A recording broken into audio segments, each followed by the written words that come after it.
Michael Allen from Manpower. We are a national brand, yet locally owned franchise. We are familiar with the challenges businesses face. It's tough recruiting and retaining qualified employees. That's why working with Manpower is a smart, cost-effective solution. Our entire focus is talent acquisition. We'll manage your hiring and training and provide ongoing customized support. Since 1966, we have been your community-invested partner, uniquely positioned to help eliminate the hassles and save you time and money. Let us help. Contact Manpower today. Hello and welcome to The Hub, powered by Manpower of Richmond, and I'm your host, Michael Allen.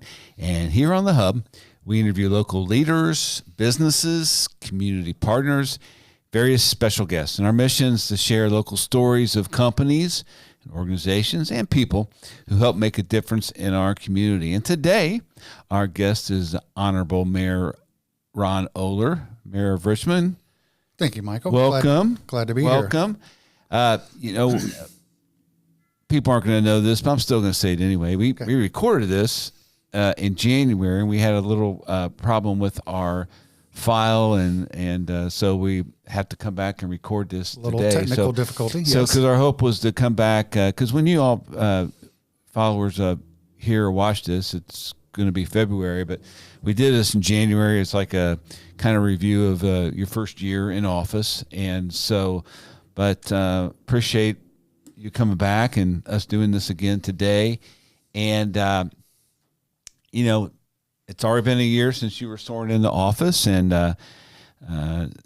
so it's been a year. You've been on the job. Yes. Before I go into a question I have about that, though, is, normally on the Hub, we and you did this last year, we ask about the person's first job. And Yes. So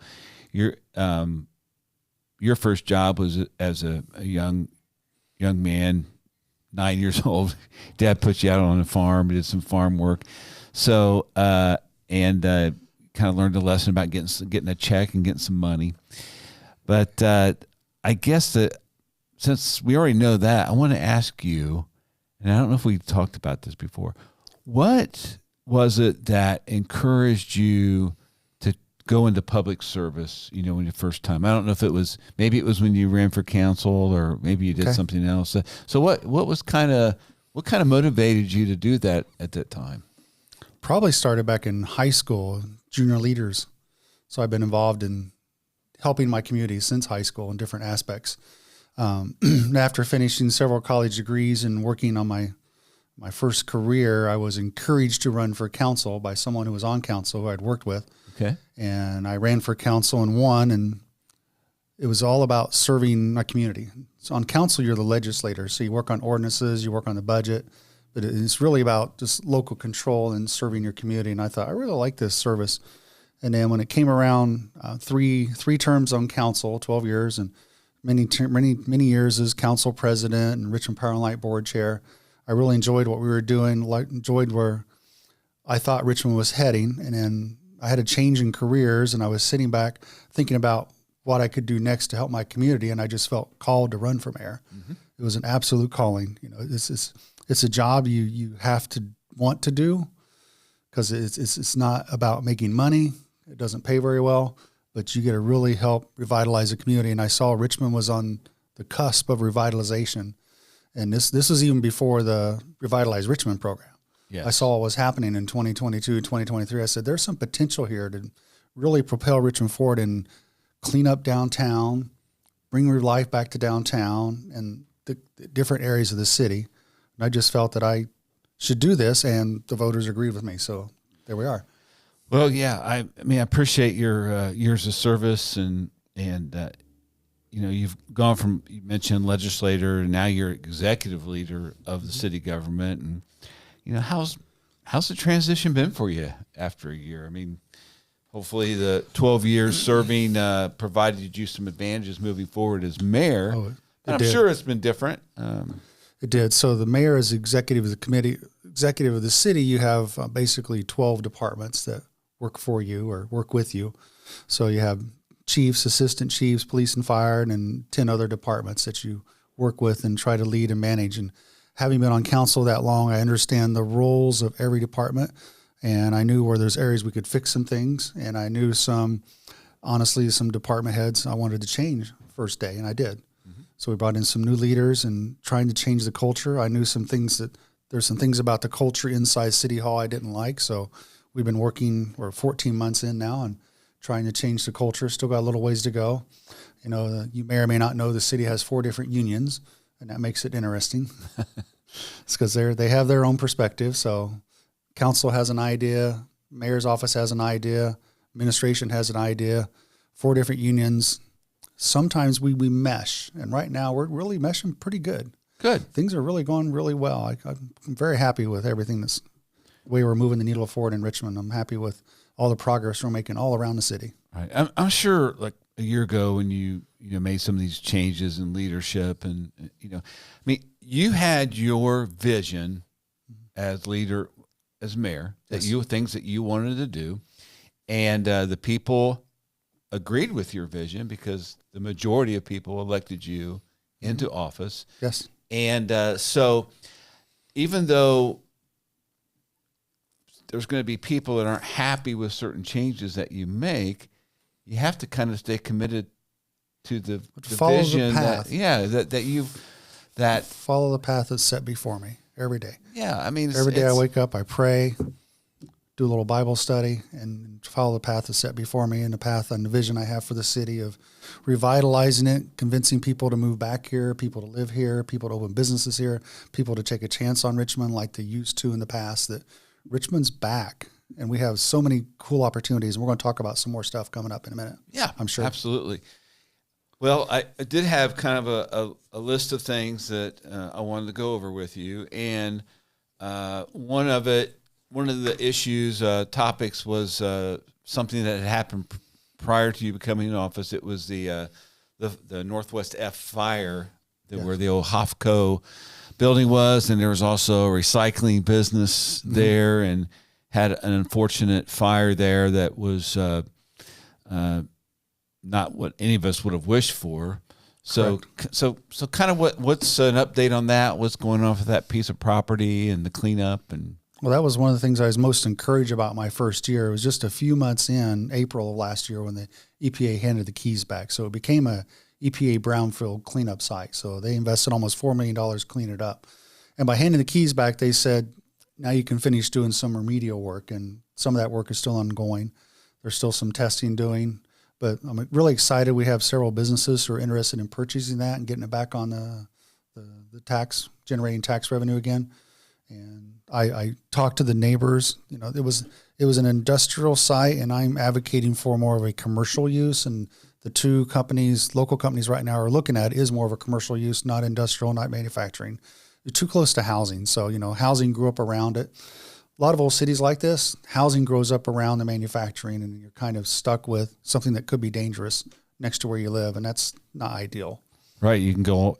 There's different parts on the north side, south side of Richmond, where there's industrial buildings that were, really kind of vibrant employers. Way back in the day. I look at the Gorge Park, and I think the old Richmond and the Germantown, there were stairs going down the Gorge off of First Street, and they're still there for the workers building those pianos at the Star Piano Factory and Gannett Records. Mm-hmm. They actually lived right at the top of the hill and walked down to work every day. That was common. So there's a lot of interesting history around Richmond like that. So there was a lot of cost associated with that cleanup. Yes. And but if I understood you correctly, the EPA came in and they put in about $4 million. Yes. And that didn't come at a cost to Richmond. That was just part of nationwide taxpayer. Everybody pays in, and that's part of what they do. There were some chemicals. There were some things there that they identified that said we need to clean this up. We can't leave it to the city to do it. It shouldn't be the city's burden because there's some environmental issues. But we have spent quite a bit of money, our own money. Mm-hmm. When the EPA left, there was these pits, the old loading ramps and stuff. One of them is 12 feet deep. And we know that even though it's a restricted site and you should not trespass, we know what boys and girls will do sometimes. So we spent like $88,000 putting aggregate in there. The city did out of our own money just to fill those pits in those areas so there would not be a place where a child could ride their bike at night without lights and suddenly crash down into a concrete pit. So the city has invested a lot of money in that rental fence. The city pays for the rental fence. EPA didn't do that, so we're paying for that. There's still an area that has rental fence around it that's not yet finished, cleaned up. And that's some of the property we don't own, and also around the old boiler that was never really taken out. So we decide to sell it when we come to an agreement with whichever business buys it. We'll determine on who's taking the old boiler out and filling that pit in. Mm-hmm. That'll be part of the purchase price agreement. So when the city has an unbudgeted expenditure like that, I mean the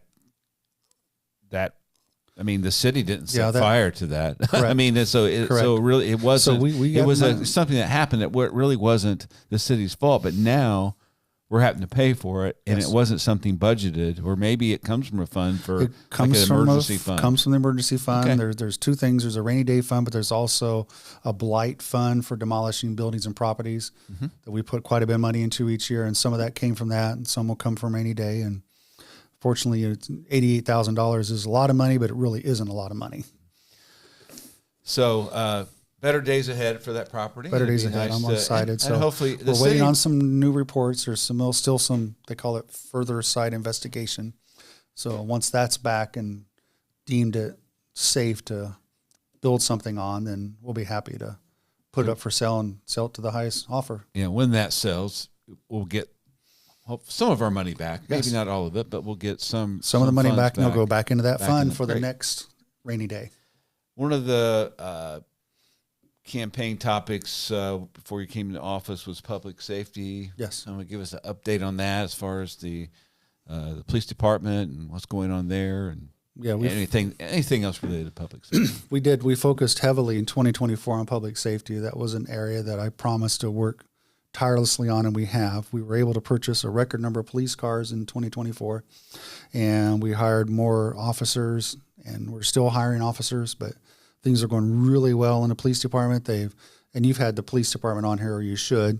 They're their PAC division, police and communities together. We were about community policing. We have an expanded traffic division. We have expanded enforcement. We have a internal spreadsheet now. When somebody reports there's a vehicle parked that may be abandoned, that we have 3 different departments look at it and keep track of it. And whose responsibility is it? Is it a police department responsibility? Is it code enforcement? Is it planning? Because, if it's on the street, if it's on the driveway, if it's on the grass. So we're sharing this information in all 3 departments. Instead of people running around, they report and say, hey, checked out this vehicle. So we're collaborating better than I think the city ever has. Mm-hmm.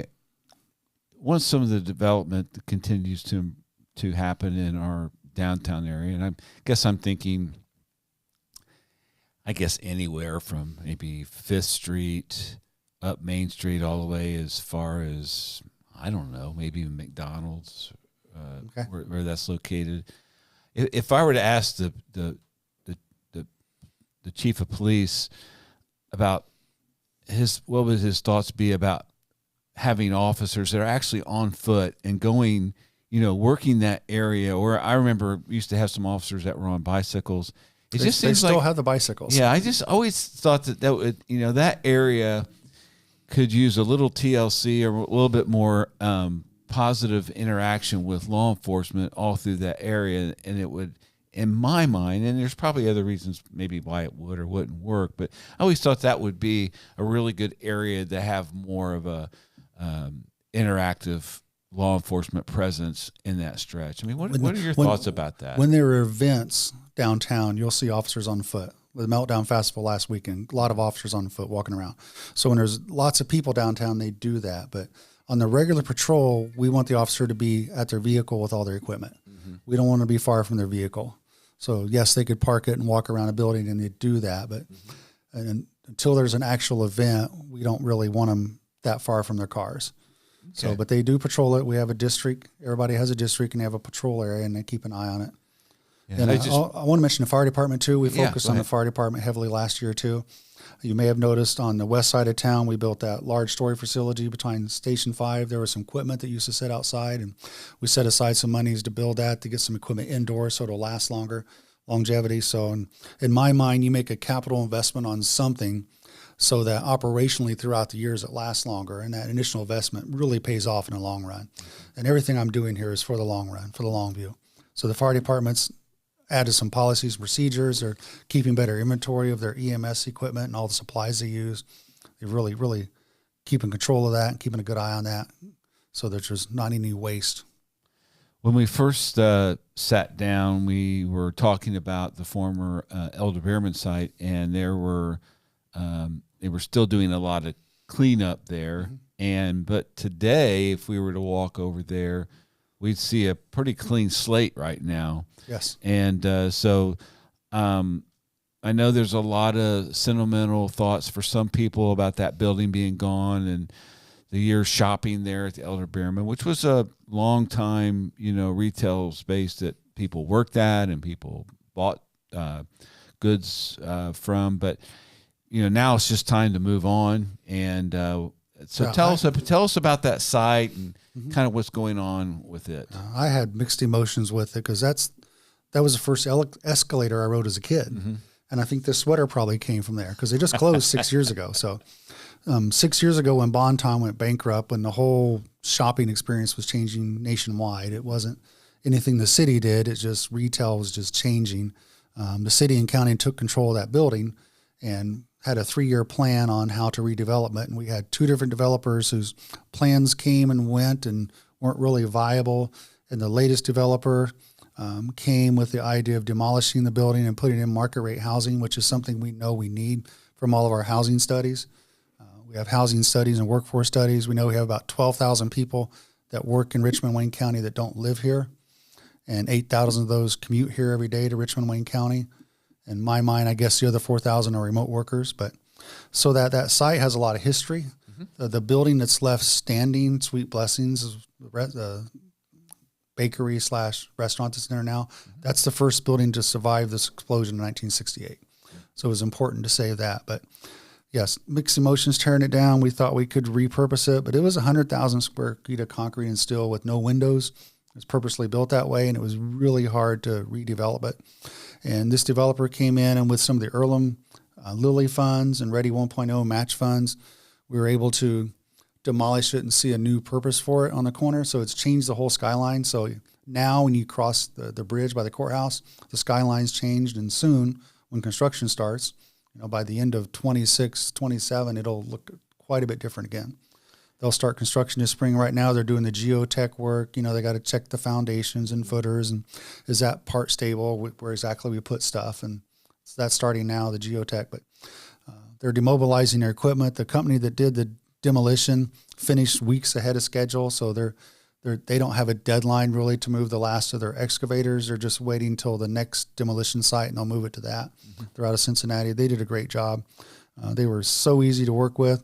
Did a skywalk. We went to the Board of Works and got permission to close that for a week, not knowing which day, based upon the weather, it would close.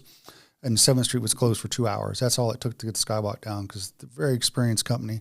We were really blessed with everything they did, and they really worked with the businesses to make sure they weren't closed over Thanksgiving, and everything worked out really well. So as you see now, it's dirt, it's ready. So soon construction will start, and it'll really change. Yeah, I was really impressed at the rate that they were able to work on that project, and really in some weather that wasn't that great. Right, they just were stuck with kept it, on going. And it just seemed like very neat, very clean. The existing buildings you mentioned, like Sweet Blessings and Phillips, and there's some demolition around that sites. What are they going to do with kind of trying to dress up those properties that are remaining? Because like Sweet Blessings, that was right up.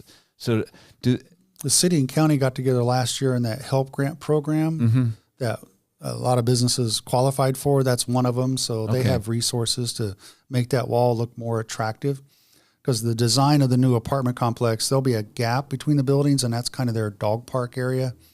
So the side of that west side of the Sweet Blessings buildings will be dressed up and made more presentable for the people living there. Yeah. And it'll stabilize it and bring back some of the rich history that building has. So when we mention market rate housing, now I think I know what that means. Maybe our followers, they don't. That means that what if you and I were to move there, yes, what we pay in rent is going to be based upon whatever the going market rate is for that kind of apartment or whatever, not any money that is based upon your income or subsidized by the government or anything. Correct. Is that So correct? it's not Section 8 housing, not subsidized housing. So market rate for professionals. So they're finding when they build these all around the state and actually all around the country now that they get a lot of young professionals, but they're getting even more empty nesters now. So by market rate means that it's luxury apartments with all kinds of amenities. And the company that's building this, Flaherty & Collins, they maintain ownership and they maintain management. They don't hire outside managers. Those are their employees in there, and they're dedicated to keep the building nice and working with local contractors, local cleaning companies, local agencies to maintain it to a superb level because they charge a premium price. And you'll look at the price and say, well, I can rent an apartment downtown for less than that. Yes, you can, but you won't get your fitness gym included. You won't get your bicycle warehouse repair shop included. You won't get your dog spa included. You won't get your community room included. You won't get your swimming pool included. So all that stuff is in there. Mm-hmm. So people can live there, work there, and just we don't have anything like that in Richmond. They're common around Indianapolis, South Bend, Fort Wayne. So this is the first time we've had something like that in Richmond. All the amenities are on site. So yeah, the price may seem high, but when you say your gym membership's included, this is included, that's included, it really isn't high. Yeah, my son lives in a community in Illinois that's, I would say, similar to Richmond in their downtown area. And they built in a complex similar to, like, I think, what we're going to have. And, I saw them build it and fill it, and it seems to be a real vibrant part of now that their downtown area. And so I've seen that in, like you talked about, Indianapolis, but I've also seen it in maybe some smaller communities. And I'm encouraged not to spend too much more time on it, but how many I know that plans aren't totally done, or maybe they are, but how many units are we talking about, or are they talking about at this time? I didn't bring it with me, but I think it's 150. There was an article in a paper that had all the details from a presentation a few weeks ago. 150 apartments ranging from 1 bedroom to 2 bedroom plus a den, which my mind's 3 bedroom, but yeah. So different sizes, different price points, and it's interesting that the ones on the facing the north over the main street will have these little balconies you can walk out on. So I envision people out there. We'll have our holiday parade going through here, and people will be out there on their balcony watching the parade and other things happening on Main Street. So it'll be a different lifestyle than we ever had here. Right. Pretty cool. And I think if we have over 100 different residents in that area, this definitely has the potential to spur a lot of economic growth in the downtown businesses, because now they'll have a captive audience of retailers. Some more coffee shops coming, grocery store coming. Everybody's kind of waiting. So there's a lot of things in the works. It'll just once the apartments are done, they start leasing, and things will just pop up. Boutique shops will come back. And I've talked to different people at the farmers market who are interested in opening physical stores here once we get more people living downtown. Right. Well, it'll be interesting to, I'd say, the 18 to 24 months from now to see how that all evolves and works out. You spoke a little bit about money. I wanted to mention the Lilly Endowment Grant, Earlham College. That's something that money is right. They're spinning up. Yeah. They're spinning that up. They received that $25 million grant from Lilly Endowment for Revitalized Richmond Community Partnership. A lot of properties downtown we revitalize from that. Ownership hands will change. Different apartments, different amenities will come. Different commercial space will come. So that whole campaign of build, connect, and activate, and there's some stuff in there for the Gorge Park too, is led by Earlham College. So you really need to check out their website, Revitalize Richmond, and they have podcasts and other programs that you can follow on X and Facebook. So they're always talking about the things that they're doing. So they really control that. The city doesn't really have much to do with it other than helping them along and pushing it along. So I just had this question kind of pop in my mind. We didn't talk about it last time, but I mentioned that area from 5th Street up to, let's say, I said McDonald's. Is there a building, a piece of property up on going down Main Street that hasn't really been purchased yet or not set up has some plans yet, some positive plans that you wish something could be done with that building? Is there one that, can you think of one? There's one that it's not in any of our plans, and they had a small fire there 2 weeks ago from some homeless people living inside. It's marked as Burt's Sewing Center, and it was Main Street Grill. So there's basically two buildings together there. Okay. So I don't even know who owns it, so I'm not dissing the owners or anything, but Right. I haven't heard of any plans for that building, and I like to see something come back in there because the front facade is kind of interesting, and there's brick there. So something good could come of that. But so I hope the owners are planning on something, but it's not part of any of our plans. Yeah, it's nothing. Almost every other building, even the old bank across the street, I look at now is in local hands. So Yeah, no, that's great. That Second National Bank building is really kind of a unique building. And my father-in-law is passed away several years ago now, and he was a lot of people would still remember him. Ken Bain, he was president of Second National Bank, and been there many years. And I remember going in that bank and just always in awe of that building. And I hope we can find something really unique to go in there and kind of preserve the architectural interior of that building. And if you go around, I've gone around since one of my jobs as mayor is to go meet with other mayors, and we talk about the good, the bad, the ugly, and the positives. And I see a lot of banks like that are converted into steakhouses and other venues. So I'm hopeful that some entrepreneur will pick it up like that. Yeah, I hope so. It would be really cool. We have Revive I-70. That's Starting up. Yeah. Yeah, so Revive I-70, if you don't know, the revivei70.com, they have their own website.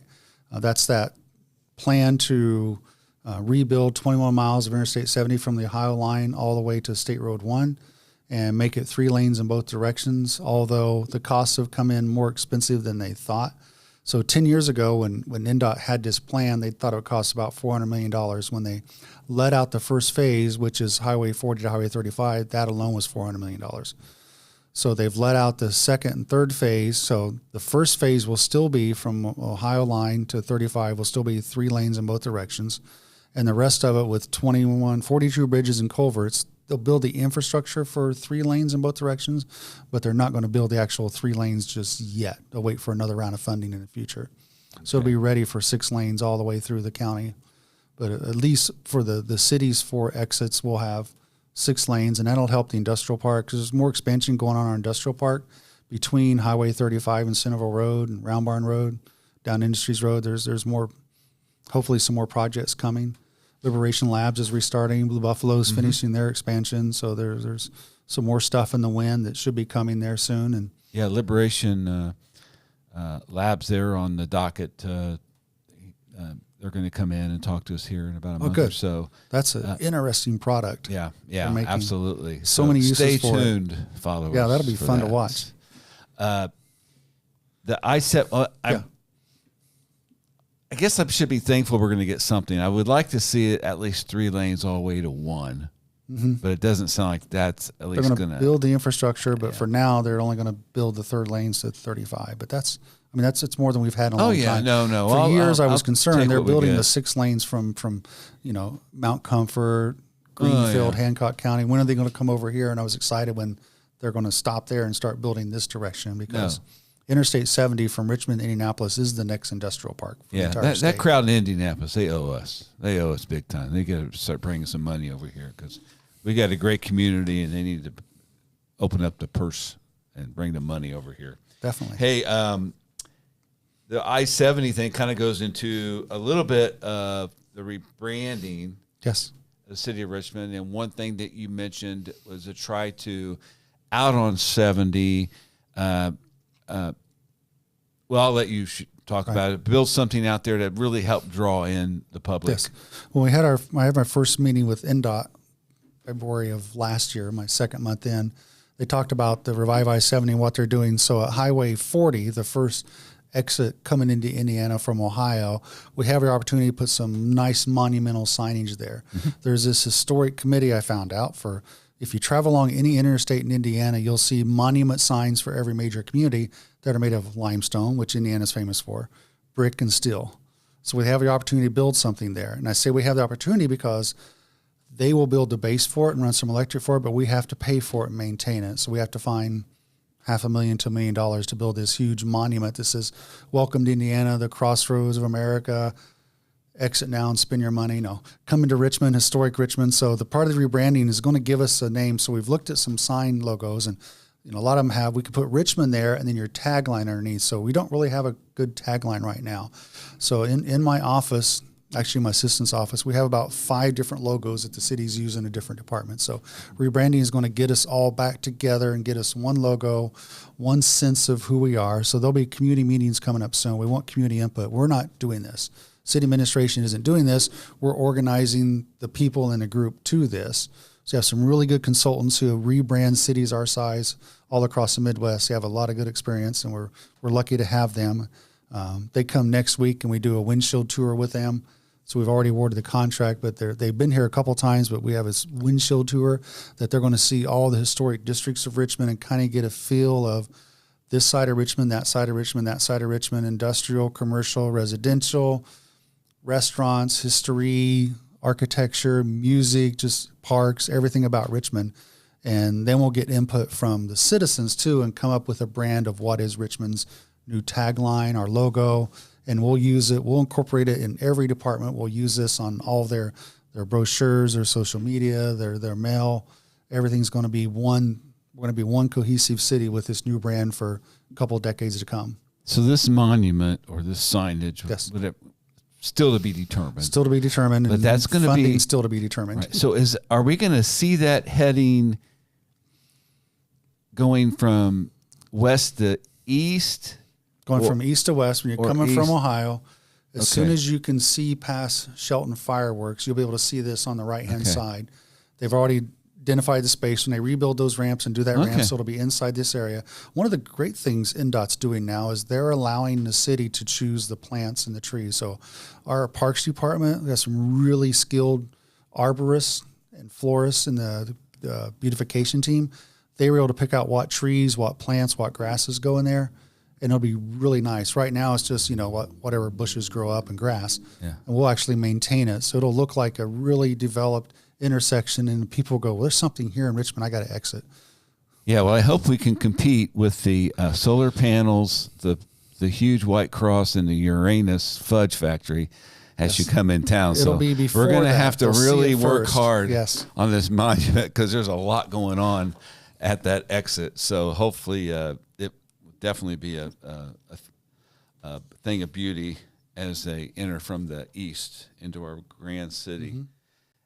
Anything else on the rebranding, as we move Not really forward? rebranding, but that leads us into our comprehensive plan refresh. So one of the reasons we're starting rebranding now is our comprehensive plan is 5 years old, Richmond Rising, which is a great logo and a great tagline, but it was never adopted by all the departments. So, but it's 5 years old. So Richmond Rising is 5 years old, and you have to have a refreshed comprehensive plan every 5 years, or you don't qualify for certain grants from the state and federal government. You can't have a 6-year-old plan. So we're going to go through a refresh process. As soon as rebranding gets well underway and almost finished, the comprehensive plan refresh will start, and that'll be a chance for people to have some input too. So Richmond Rising had several areas of focus, and some of those things were accomplished and some weren't, and some that weren't were because of COVID. COVID happened, and people started working from home more than ever. So really, the things that we thought we wanted to do 6 years ago, we don't want to do now because shopping's changed. The whole landscape of the way consumers interact with their city has changed. So now's an opportunity. We're actually at a really good time. It's good that it's 5 years old because we're at a really good time to look at it and go, what do we want to do with this area of town? What do we want to do with that area of the town? What should the focus be here? And what do the citizens want? Right. So we're moving on from Richmond Rising to something else. Yes. Yeah. So a name to be determined. Yeah, Richmond's living. Richmond's doing. I mean, when Jesus raised Lazarus from the grave, I mean that was a wonderful miracle. But after a while, I mean, Lazarus still had things to do after he was back alive. So It was like Lazarus living. What's Lazarus doing today? So it'd be great to see what comes of the kind of the new slogan or the the new theme. And we're not doing this in a vacuum. In 2023 there were 53 new mayors elected in the 83 cities in Indiana that have mayors. Mm-hmm. And a lot of those did that last year. They did their rebranding last year. We waited to see which ones worked really well and which ones we liked. And we started interviewing those companies and came up with what we think will be the best of the best. And then we're actually paying half the price of what some others pay because they went too early. So waiting is fullness. If you wait, you can get a better price. How are you working with the county government? I mean, how's that relationship with the commissioners and county council? Or, I mean, they kind of have their things that they're involved in, but they're also, Richmond's a big part of Wayne County. Yes, and we have other. And Wayne County is a big part of Richmond. Yes, yeah, and we have other we partner border on communities that are very important to our whole county. But how does Richmond uniquely work with the council? Is there anything going on there, or just kind of operating procedures? I think most people know we partner with them for 911 dispatch. So they have the equipment, they have the staff, we pay for half of that. So it's one of our huge partnerships. So the mayor sits on the Emergency Management Agency board and several other boards over there. The mayor sits on, and also Richmond Fire and Police sit on other boards and communicate regularly about what we can do better. So some of the things we can't really join forces on. One good example, we might get some more snow and ice next couple of days. Yeah. Richmond has storm sewers. We have to use salt on our roads because we have storm sewers. We want it to melt and not jam up the storm sewers. Correct. The county does not, so they can use sand and gravel at their intersections, which just runs off the side of the road. We can't use sand and gravel because it would clog the storm sewers and cost us more in the long run. So that's kind of one of the things we really can't share is how do you treat ice. So it's just one of the funny anecdotes that are out there just because of the way your structure is, you can't share. But we try to share. I have meetings with there's a full-time commissioners, a president of commissioners, Jeff Laster. We meet pretty much weekly, and we talk probably every other day about different things we can collaborate on and work together on and try to solve problems together. And the county, the help grant, the state dollars, the ARPA funds, the state help funds through the county to benefit all the county and even city Richmond. So that comes from the federal to the state to the county, and then we work together to help revitalize downtown Richmond with some of those help dollars. Yeah, I live out in the county, so I have a Richmond address. Yes. But full disclosure, I did not vote for you because I can't. So I'm out there, and it's the mission of roads. So we have paved roads where I live, yes. But it is a dirt and gravel road for about 4 months out of the year, and I just hate it because they just dump. If the county, the street department or road department is listening, just go a little bit lighter one that you're doing. But they do a great job. I'm just joking, but I mean, man, they do that because it's cheaper. We pay a lot of money for salt. Salt is a lot more expensive than the sand and the gravel they get spread on the intersections. They come out and clean it up every spring, but man, it's kind of brutal. Especially we had that big snow this year, so they're out there in full force with the dropping the sand out on the roads. So enough of that. One thing I want to talk about a little bit is just because I deal with it in my job. So transportation. So from my experience at Manpower, I can share that one of the biggest impediments to employment is transportation. And most of our manufacturing growth, and we hit it on earlier, we're not building factories within the city. We're going out on the edges in the industrial kind of the way park. We should, just for the reason, just take that fire as an example. No, I agree with build up residential around industrial parks. But the result of that is, most of our growth is on the peripheral of the community, and we do not have good public transportation to those sites. Right. So therefore, there's this one guy I interviewed last week, and great guy, but just doesn't have a car. And I really think this guy would make a good employee for a company, but he wants to get into manufacturing, and we're just waiting to find something that he can ride his bike or walk to, because the transportation is a challenge for him. To go out to these other areas where there's no taxi cab or bus service. So, that is that's just tough, and I wish there was something that we could do to help these folks. We're working on it. We started, one of the things that was a conversation I had with a lot of businesses last year. And I said, what can we do to fix this? So we're looking at, we have Roseview Transit, which you may or may not know is federally funded, and it has to just stay on the lines. It has to have these documented lines and stay on the lines. They can't go to the industrial parks for a lot of reasons. You have to have sidewalks. You have to have bus. It's weird rules. But there's a new form of transportation called microtransit, and we're watching a city in Indiana who adopted this model. And if they can make it work and self-funded so that it's not a cost to taxpayers, microtransit is a smaller bus or a van that's pretty much on demand that'll pick up at 5:30 in the morning. There's 5 calls that need to go to a factory industrial park. It'll go around the neighborhoods, pick them up, and take them out there on demand because it's a van, not a federal bus. Not a Federal Transit Administration bus, is a micro transit van. So we're working with this company that does this, and we're watching this one particular city in Indiana who implemented it last year and seeing how it's working there, because we're going to adopt it when we know it works and how it works, and we'll let them work out the wrinkles. We'll let them work out the bugs and the wrinkles, and when we do it, it'll work and will be affordable. That'd it's got to be affordable. And you just can't flip a switch and have a program like that go in place. But I'm glad to hear that. That we are thinking of that, because I can attest that is a huge need in our community, because we work with a lot of people who are unemployed or transitioning from one job to another, and that just tends to be an ongoing challenge for some of these folks. If you're an entrepreneur out there, sign up for Uber, sign up for Lyft. We know there's demand. And there are a couple of taxi services back, but they don't work all hours. So if you have a vehicle and you want to make some extra money, you mentioned the first part of the show. My first side hustle, 9 years old, I was helping another farmer. My dad sent my brother and I to work for another farmer to help him bale hay because his son was injured. And at the end of the week, I got a paper check, and I'm like, I thought I was getting paid, but we took it to the bank and I started a savings account. So I'm telling this to other entrepreneurs, there's an opening there.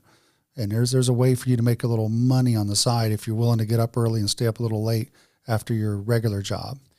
Right now, if you take a cab to work, it's going to cost, if you go to work 5 days, it's going to cost you $100 for the week. Pretty much, yes. And so I guess if you take that times 4, it's $400. Maybe you can't buy a car for $400. I don't know.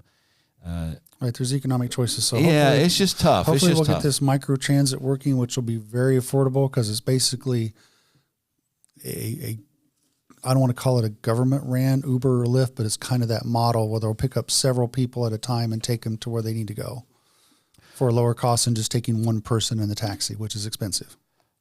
Our official February guest is Valerie Schaefer with the Economic Development Corporation. But is there anything that you can share as far as, that you're allowed to talk about as far as economic development, anything happening with jobs or companies or things that you're encouraged with, or talks that maybe you can't share exactly what's going on, but do you feel like there's some movement going on with some more job growth in our community? There's a lot of potential out there, yes. A lot of conversation. So, it's public knowledge that Blue Buffalo finished their $220 million expansion, bringing 50 more good-paying jobs. It's public knowledge that Liberation is going to continue their construction. So hopefully they'll have a lot of good jobs there next year. And yes, there's still more interest in our industrial park. And one of the things that's kind of cool is these site selectors know what NDOT's doing to Interstate 70 to help truck traffic into our industrial park. So that's probably some of the trigger for this. They're paying attention to that. And the better truck traffic, and there's a new railroad spur in the industrial park there at Anchor Ingredients. So there's we're getting a lot of interest. Yeah. Well, I've got some questions as far as the land available for development, but I'll save that one for Valerie. There's about 400 acres left out there, I believe, roughly. One thing that's happened is really kind of old news now, but a new bridge, Chester Boulevard. Oh, yeah. That's opened up. It's a big overpass bridge. Beautiful bridge. Over the Story Depot District, the overpass bridge. They were going to have a ribbon cutting ceremony, but we had that snow and ice storm. So If you remember last year when Main Street was finished, we had a block party down here. We're going to do something similar in the Depot District when the multimodal path is finished there in the spring. I think they're finding a May date, and they're going to have a ribbon cutting ceremony. NDOT's going to come back for that. So we'll recognize that bridge when we have our block party or depot party in the spring. Yeah. So that is great. Yeah. And the other thing, there's that pocket park underneath the bridge. We just signed a contract with an architect firm to help us design it. So there'll be meetings with people in the depot area to what does that little park look like right underneath the bridge between Elm Place and Northeast Street. It's now blocked off. There's no traffic. Is that kind of where Porter Signs put a building, or is that just the south end of the bridge? Okay. Where you used to be able to drive between Elm Place and Northeast Street under the bridge. Yes. That's blocked off now. So that'll be a park or community area or a place to go to sit and have lunch or take your dog. So I'm advocating for some turf there so you can take your dog out and do business instead of doing it on a sidewalk. So we'll see what we end up with. Yeah, you're a big dog person. I'm a big dog person. Yeah. Charlie's 133 pounds. We have a monster golden retriever right now. He's awesome. Well, I mean, we've just been plowing through different things. I didn't know anything else that you think is noteworthy going on with your job in the city that we didn't touch on that's kind of exciting? Not really. Keep watching this and keep watching the city's doing podcasts now instead of monthly videos. We're trying to do a podcast every 2 weeks, talk about what's happening in the city to keep people more informed on a more regular basis. Watch that. But I'll be excited to hear what Valerie Schaefer has to reveal to your show coming up. If she'll share. You talked about the city's podcast, which every other week. Yes. So who runs that podcast? Who's the person that's doing it? Our community development coordinator, Lindsay Darnell. She's Okay. been doing that, and they record it right here. And it's called City's Pulse. Inside Richmond, the city's pulse. So, Inside Richmond City's Lindsay, who I met, Yes. when I visited you at your office a while back, she's running the podcast. Yes, she's sitting in your chair. Okay, great. Well, hey, Lindsay, you ought to ask me to come on. I'd love to be your guest once. That'd be great. Well, hey, Mayor, thank you so much for joining us on the Hub. Thank you for your service to our community. Glad to. You have a good attitude about it. I appreciate that. It's not easy, and every decision you make is welcomed or not welcomed, Exactly. And so that's tough. We're moving the city forward. That's 100% it. yeah. We're making Richmond better. I wish you and your administration the best of luck, because I mean, if your team wins, all of us win, and so I think that's what we should be thinking about and focusing on. So Thank you. Hey, thanks to our followers. Please subscribe and share, and until next time, thank you very much.